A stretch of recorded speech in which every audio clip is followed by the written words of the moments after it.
Primero que nada, queríamos consultarle por su libro, por lo que analiza del Che Guevara, y preguntarle justamente es por qué se internacionaliza la lucha del Che Guevara, por qué el Che Guevara no se queda en Cuba y abre la lucha revolucionaria a distintas partes, primero a África, después, se va a Latinoamérica también. Bueno, hay una razón universal, digamos, que es que el marxismo revolucionario, el marxismo y el leninismo considera que la revolución socialista, para que triunfe, se consolide en el mundo, se debe extender a todos los países, bueno, por lo menos a un gran número de países, y finalmente que se extienda a todo el mundo. Eso es un principio básico, el internacionalismo proletario y revolucionario. ¿Por qué? Bueno, porque es necesario para derrotar el capitalismo, que es muy fuerte, que la clase obrera del mundo y los pueblos manejen los resortes fundamentales de la economía mundial. Si no, siempre el capitalismo va a estar planificando y alentando y llevando adelante la contrarrevolución. Eso como concepción general. En particular, el Che Guevara en Cuba, que era uno de los principales dirigentes de la Revolución Cubana, cuando triunfa la revolución es designado prácticamente ministro de Economía, ministro de Industria, a cargo de un sector muy importante de la economía cubana. Y ahí el otro sector de la economía cubana, que era el Instituto Nacional de la Reforma Agraria, aplicaba el método de pasar del capitalismo al socialismo, el método que venía de la Unión Soviética. Y el Che no lo veía correcto. Entonces, basándose en escritos fundamentales de Marx, idea otro sistema. El que venía de la Unión Soviética se llamaba del cálculo económico, y el que sale de la cabeza del Che, basándose en Marx, se llama del sistema presupuestario de financiamiento. Lo fundamental de estos dos sistemas es que el sistema del cálculo económico, el que venía de la Unión Soviética, consideraba que en el periodo de transición seguía vigente la ley fundamental del capitalismo, que era la ley del valor, es decir, que los objetos tienen valor de acuerdo a la cantidad de trabajo que tienen acumulado. Y el Che decía que había que luchar desde el principio en contra de la vigencia de la ley del valor, para que el trabajo fuera una fuerza liberada, y no estar constreñida a los marcos de la utilidad que le daba el capitalismo. Es la tensión que después le va a dar problemas a la Unión Soviética por el tema de los incentivos. Es como sigue pensándose en términos de valor, ¿cuál es el incentivo para producir si no hay ganancia? Es muy bien, gracias compañero, porque me amplía la idea que estaba exponiendo. Muy bien, compañero. Claro, entonces Che, ya en el terreno práctico, estimula, desarrolla los estímulos morales, sin despreciar los materiales, pero dice, si son materiales, que sean de orden moral. Y de ahí, entre ellos, surge el trabajo voluntario, que no era tanto lo que a él le interesaba como lo que aportaba en bienes a la economía, sino lo fundamental del trabajo voluntario era que, como el hombre iba a trabajar voluntario, el hombre o la mujer iba a trabajar voluntariamente, no iba como mercancía, no vendía su fuerza de trabajo como se vende en el capitalismo, y el producto de su trabajo no era mercancía porque no iba a ser vendido en el mercado, sino que era un bien social, un bien de la comunidad. Entonces el humanismo del Che, muy lejos del humanismo burgués, del bueno incluso de la primera época, del siglo XV, XVI, el humanismo del Che está basado fundamentalmente en la modificación que tenía el ser humano el hombre, la mujer, con el proceso de trabajo, que es el proceso fundamental de la sociedad humana. Bueno, estos dos sistemas, hubo un debate muy importante en los años 63, 64, hay unos 20 artículos de alto nivel teórico que, dos cosas quiero decir. Por un lado, que el Che llega a la conclusión de que la Unión Soviética, producto de aplicar el cálculo económico, seguir vigente la ley del valor, estaban regresando al capitalismo. Ahora vuelvo a esto. Y lo otro es que, para mí, además por otras cuestiones, las cuestiones, digamos, de índole político-estratégico, para mí el Che Guevara es el intelectual más potente del marxismo en la segunda mitad del siglo XX, o por lo menos del mundo occidental, porque muchas veces mucha gente habla del Che sin conocer los extraordinarios aportes que hace el Che al periodo de transición del capitalismo al socialismo, que ni siquiera en la Unión Soviética, con tantos años, pudieron avanzar tanto como el Che. Entonces lo pone al Che como una figura destacada en el mundo, y no estamos hablando de su capacidad como estratega, como comandante, como jefe militar y como ser humano. Entonces, volviendo a la primera cosa que revela este debate, el Che descubre que la Unión Soviética está volviendo al capitalismo. Entonces dice, bueno, no hay tiempo que perder, hay que extender la revolución mundial. Y bueno, entonces si hay que extender la revolución mundial, está bien, podemos estar en Cuba, podemos escribir el libro de economía del periodo de transición del capitalismo al socialismo, cosa que no se hizo en la Unión Soviética. Bueno, hacer otros aportes a la revolución que están muy bien, pero para una figura de la estatura estratégica mundial del Che era muy poco eso. Dice, no, hay que volver al teatro de población, hay que volver a la lucha, y hay que ponerse al frente de la lucha revolucionaria continental y mundial por el socialismo. Y ahí, bueno, primero vamos a ver, si les parece, sí, Ariel y Leandro, cuál es la estrategia continental y mundial del Che Guevara. Sí, como no. Por supuesto.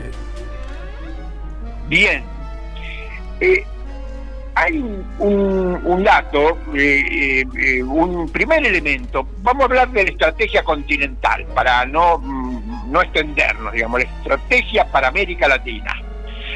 El Che dice, como primer elemento estratégico, que las burguesías nacionales han perdido toda su capacidad de oposición al imperialismo, si alguna vez las tuviera.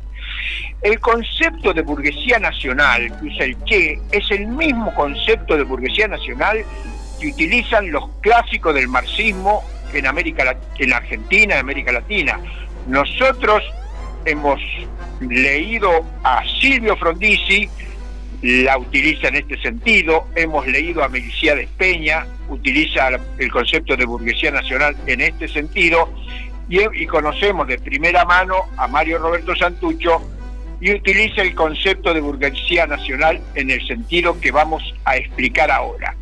Los clásicos del marxismo argentino y latinoamericano y de los marxistas, Marx y Engels, consideran como burguesía nacional a la burguesía propia del país. Esa burguesía nacional opuesta a, digamos, una burguesía nacional diferenciada de la oligarquía terrateniente, es un invento de la concepción de la revolución en etapas, que necesita herramientas teóricas para poder justificar esa concepción política reformista. Los revolucionarios dicen, no, la burguesía argentina, la burguesía nacional argentina es la burguesía de Argentina. Los terratenientes, la burguesía comercial porteña, los terratenientes de la provincia de Buenos Aires se han ido evolucionando y se han convertido en esta clase dirigente desde hace 200 años. Dentro de la burguesía nacional hay un sector que realiza sus ganancias en el mercado mundial, los que tienen en la actualidad el proyecto extractivista agropecuario exportador, de ahí, bueno, toda esta la privatización del río Paraná, bueno, etcétera. Claro. No nos podemos detener en eso. La famosa hidrovía. ¿Perdón? La famosa hidrovía. La famosa hidrovía, sí. Que la hidrovía, el problema que no es una... El problema que es el nombre de una empresa privada. Claro. Esta es la red troncal del río Paraná, Paraguay y el Río de la Plata, el red troncal que, bueno, por donde circulan barcos, pero no me quiero ir de ese tema, claro, que lo tengo bastante afinado porque hemos estado debatiendo estos 3 o 4, desde el año pasado que venimos debatiendo este tema y más o menos nos ha quedado bastante claro, pero si eso quieren en otra oportunidad podemos detenernos en ese tema. Entonces tenemos el ala, digamos, tradicional, hegemónica de la burguesía nacional, que es este proyecto extractivista agropecuario exportador, y tenemos la burguesía que nosotros le llamamos mercado internista, es decir, que produce para el mercado interno, que se diferencia, pero ninguna de las dos alas de la burguesía han realizado lo que realizaron las burguesías nacionales de los países desarrollados: Alemania, Francia, Japón, Estados Unidos, que es la revolución industrial. La Argentina y ninguno de los países de América Latina han pasado por una revolución industrial, un intento de revolución industrial. En el primer periodo de los gobiernos peronistas, del 45, 46 al 55, pero no se basó, ese intento de revolución industrial no se basó en un sector de la burguesía argentina, se basó en un sector mayoritario del ejército en ese primer momento y se apoyó en la clase obrera. Claro. Pero no hubo una burguesía, la burguesía vino, bueno, sí, ahí se enriqueció, se expandió, y cuando los sectores más eficientes de esa burguesía mercado internista, cuando se desarrollaron, se empezaron a asociar con el capital internacional, con el capital monopolista, es decir, que nunca tuvieron la visión de realizar un país capitalista desarrollado. No tuvieron la garra de hacer la revolución industrial para hacer ese país capitalista desarrollado. Incluso hay una anécdota que cuando viene Jay Petra, un sociólogo norteamericano, la primera vez en la Argentina, y se reúne con el presidente de la UIA, y Petras, sorprendido, le dice, pero porque este hombre, Elvio Coelho creo que se llamaba, el presidente de la UIA, de la Unión Industrial, bueno, le muestra el desarrollo, la fábrica, la industria que ve en Argentina, y dice, pero con ese desarrollo base, dice, ¿por qué no intentan la revolución industrial? Y el jefe de la UIA le dice, es que los obreros son muchos, son fuertes, tenemos que ir a la guerra y podemos perder.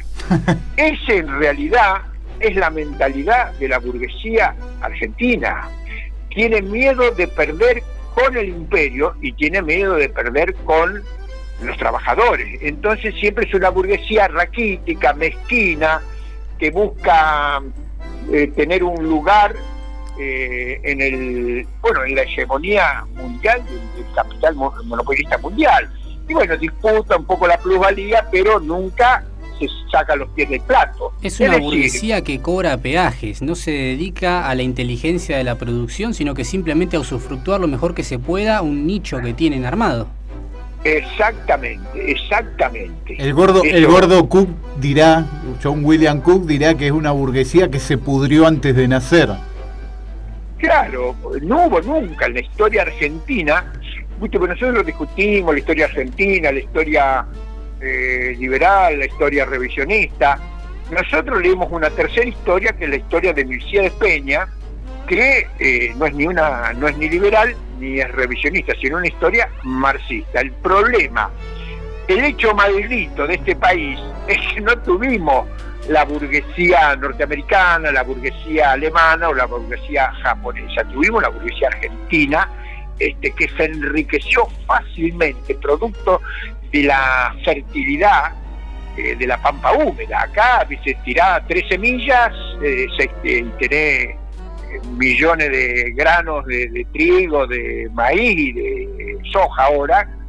Y cuando vinieron los españoles, destruyeron la primera fundación de Buenos Aires, se escaparon 2 vacas y un toro y una yegua y un caballo, y a las pocas décadas tenía millones de cabezas de ganado, vacuno, ganado chino.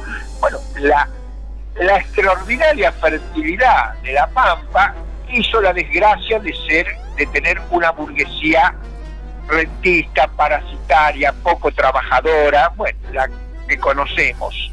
Es decir que, y esta burguesía tuvo varias oportunidades en haber encarado el proyecto de la revolución industrial, es decir, haber completado la revolución democrático-burguesa en 1880 con Roca y Pellegrini. No lo hicieron. Estaba el imperialismo todavía, incluso no estaba, se comenzaba a desarrollar el imperialismo en Europa, en Estados Unidos, pero todavía no estaba consolidado el imperialismo. Había espacio todavía para pelear, ser un país desarrollado. Prefirieron ser el socio comercial de Inglaterra. A la salida de las 2 guerras mundiales, bueno, no por casualidad, la salida de las 2 guerras mundiales, tenemos 2 proyectos reformistas, el radicalismo de Irigoyen y el que recién mencionábamos de Perón del 45 al 55.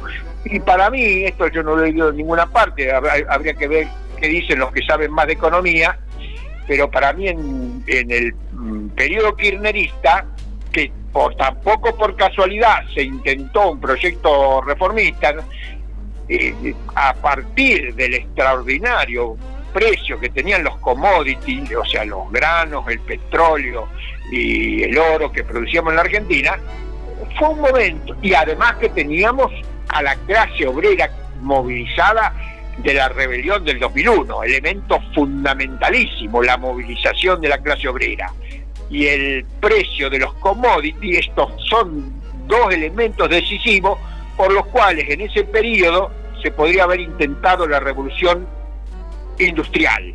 No estoy hablando incluso de socialismo, revolución industrial en los marcos del capitalismo. Pero ¿por qué no se hizo? Por lo que decíamos antes, la burguesía nacional en sus 2 alas renunció desde la fundación de Argentina como país a hacer la revolución industrial y concluir la revolución democrático-burguesa. Entonces, bueno, volviendo al Che, el Che esto lo tiene claro, dice, las burguesías nacionales han renunciado a la lucha contra el imperialismo si alguna vez se lo plantearon. Primera condición estratégica de Che Guevara: no hay que sembrar expectativas en la burguesía nacional. No contemos con ellos para nada, básicamente. No contemos con ella para nada. Y una cosita más para terminar este tema, porque hay algunos que intentando reflotar la tesis de la revolución en etapas, han inventado un término de burguesía local diferenciada de burguesía nacional. Eso es un término trucho, vamos a decirle rápidamente. Es un concepto inventado para justificar una concepción política que se ha demostrado totalmente errónea.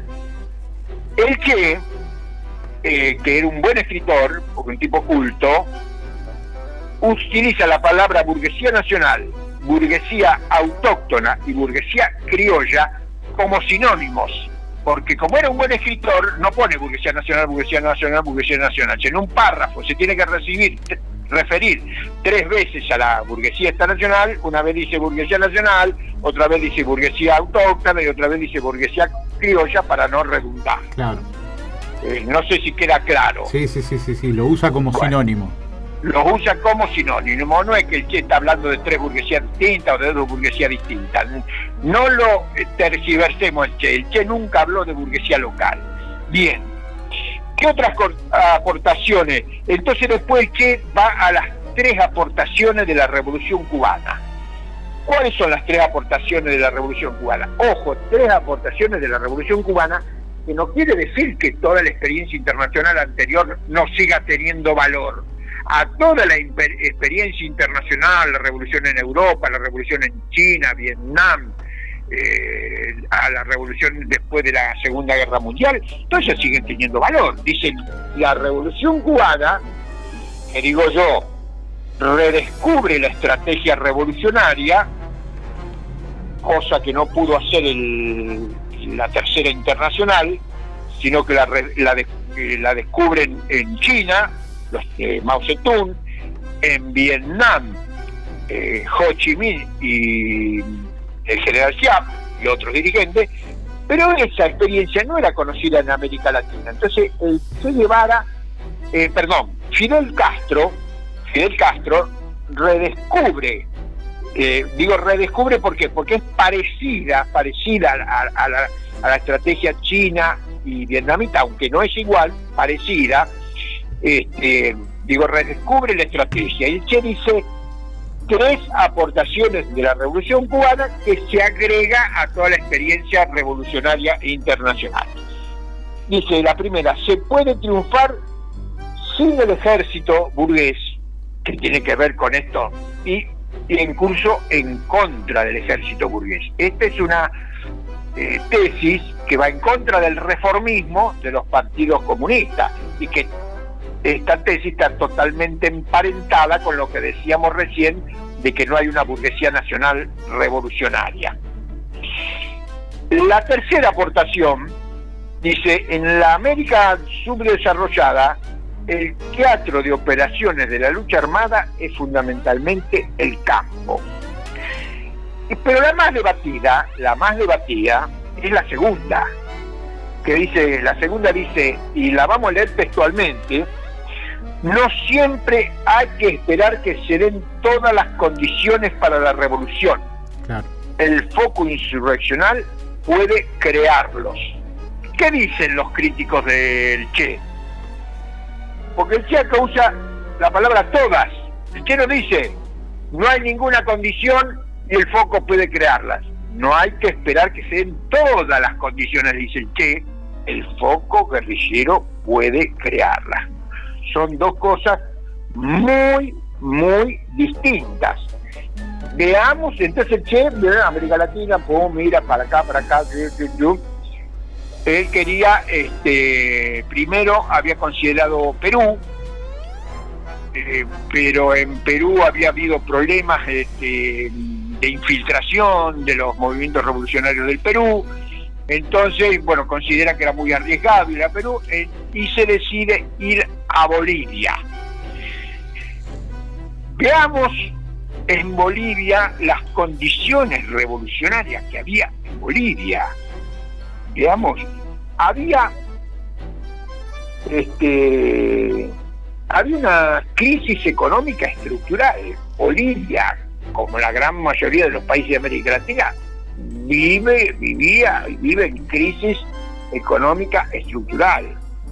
Está viviendo una crisis económica coyuntural en el año 65, 66, 67. En el año 64 hay un golpe militar desde adentro mismo de la revolución boliviana del 52. Es decir, que hay una dictadura militar. Había una clase revolucionaria, la clase obrera minera, que tenía conciencia de clase, que había aprobado un programa revolucionario inspirado en el programa de transición de Trotsky, que se conoce como las tesis de Pulacayo, por la localidad donde se realizó el Congreso Minero. Había una clase, ya lo dije, obrera revolucionaria, la clase obrera minera, que había quedado parcialmente armada de la revolución de la guerra con el Paraguay y de la revolución, sobre todo de la revolución del 52. Había 3 partidos marxistas. Estaba el Partido Comunista Prosoviético, un desprendimiento de el Partido Comunista Pro-Chino, que le prometieron segundo el oro y el moro, y bueno, desertaron completamente de la lucha. El Partido Comunista Prosoviético, podemos hacer una disquisición ahí, si quieren después volvemos, porque dicen el Partido Comunista traicionó al Che. No. La mayoría de la dirección podemos decir que sí, la mayoría del Partido Comunista podemos decir que sí. Pero decir que todo el Partido Comunista traicionó al Che no es verdad, o lo abandonó para ser más suave, no es verdad, porque el grueso de los hombres que pelearon con el Che provenían del Partido Comunista de Bolivia.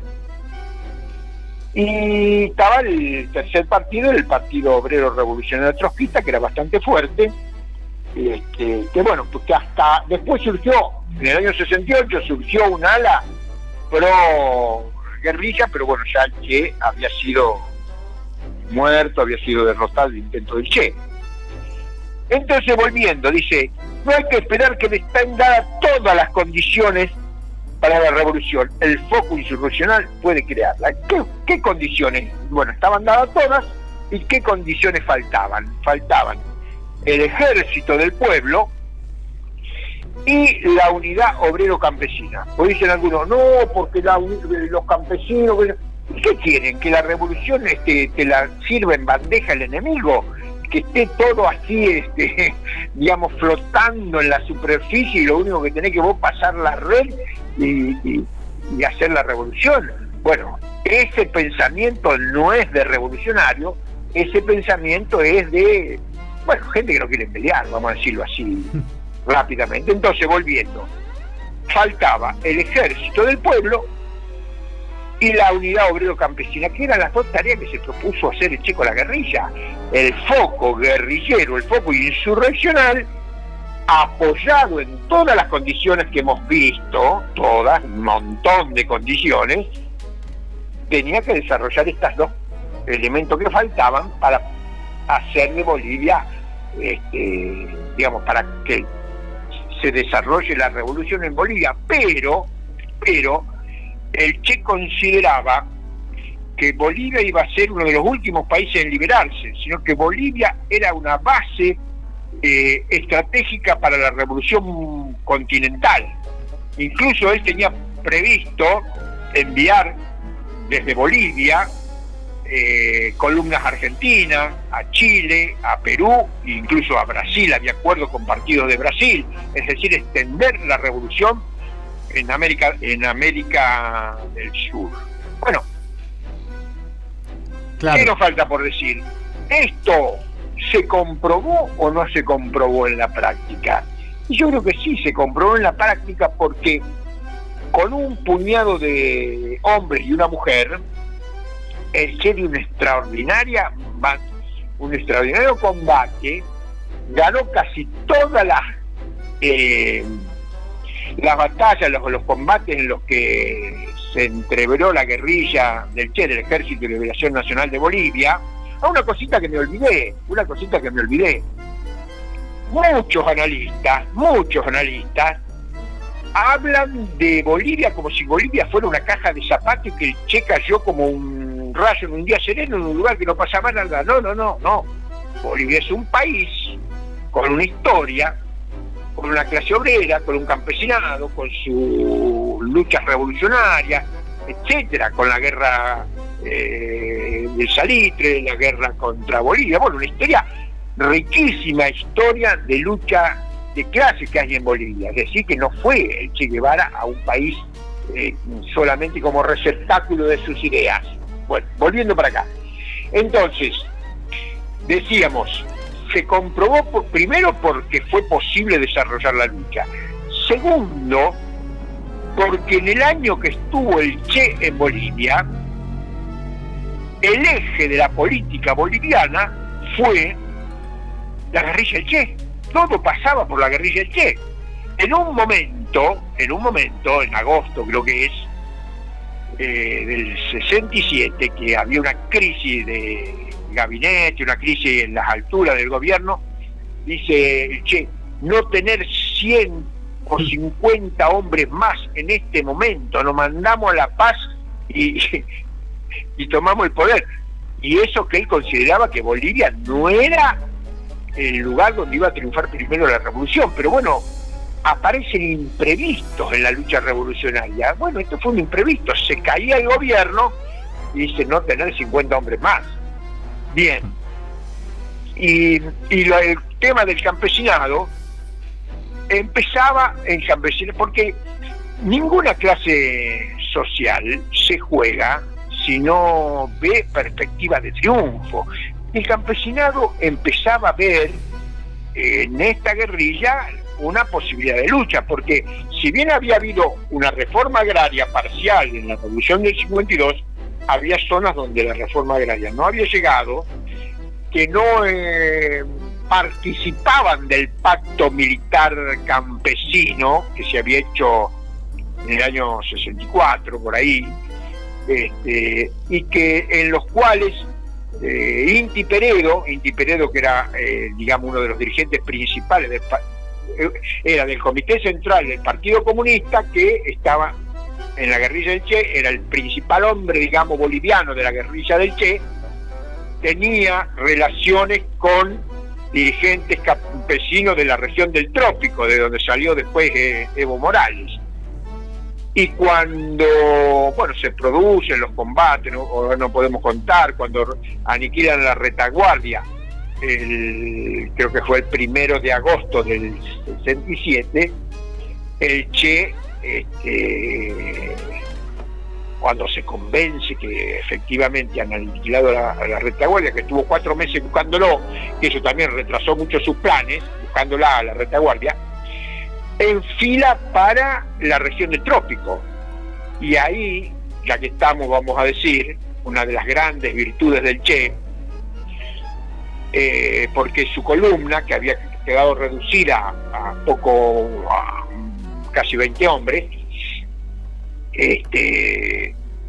iba a una marcha lenta porque había heridos y había enfermos, porque si el Che seleccionaba la gente que estaba bien, hubiese podido evadir el cerco estratégico, romper montañas, o sea, meterse en las altas cumbres y haber salido de esa región y haberse ido para la zona del Trópico.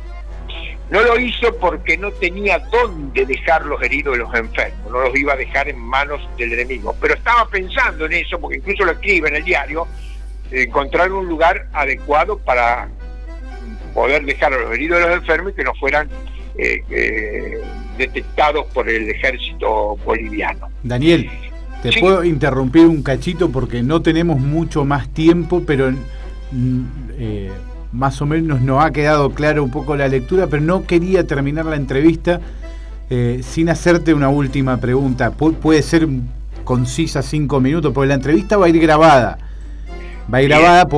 Por ahí se edita.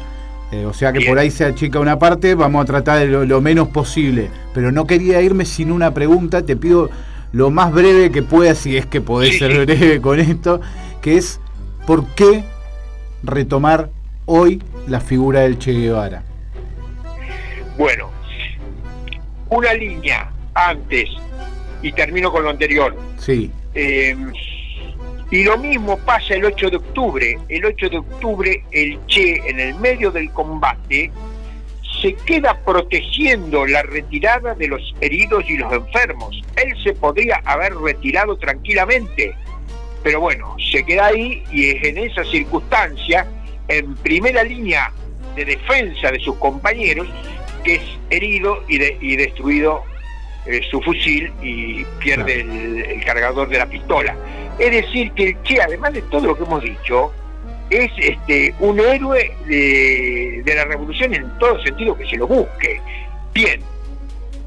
Bueno, ya con esto, ¿por qué pensar en el Che hoy? Con estos 2 ejemplos que hemos dado, una persona, un hombre que se elevó a ese nivel de humanidad, de haber pensado no en él, porque él era el comandante de América. Claro. Incluso siendo el comandante de América, el comandante de la revolución latinoamericana, no prioriza la preservación de su persona, sino prioriza, incluso a riesgo del proyecto histórico latinoamericano, se juega en defensa de sus compañeros 2 veces, en el sentido estratégico y en la cuestión táctica. Un hombre de estas características, ¿cómo no va a ser tenido en cuenta? Bueno, para los siglos de los siglos. Y después, lo que decíamos al principio, la visión que tenía de la transición del capitalismo al socialismo, que él elabora a partir de las ideas de Marx, el proyecto socialista. Yo te digo la verdad, les digo la verdad, compañeros y audiencia. Recién entendí de qué se trataba el socialismo cuando en los años 80 me invitaron a hablar del Che Guevara y bueno, por circunstancias X descubrí toda la parte del Che constructor del socialismo. Ahí tenemos otro elemento, ¿por qué volver al Che? Y desde el punto de vista político fue un estratega de su momento histórico, no iba a ser una estrategia para 50, 80 años después, pero esos elementos de la estrategia del Che también, como por ejemplo la base de su estrategia, tiene 100% de vigencia. Las burguesías nacionales, autóctonas o criollas han perdido toda su capacidad de oposición al imperialismo, si alguna vez la tuvieron.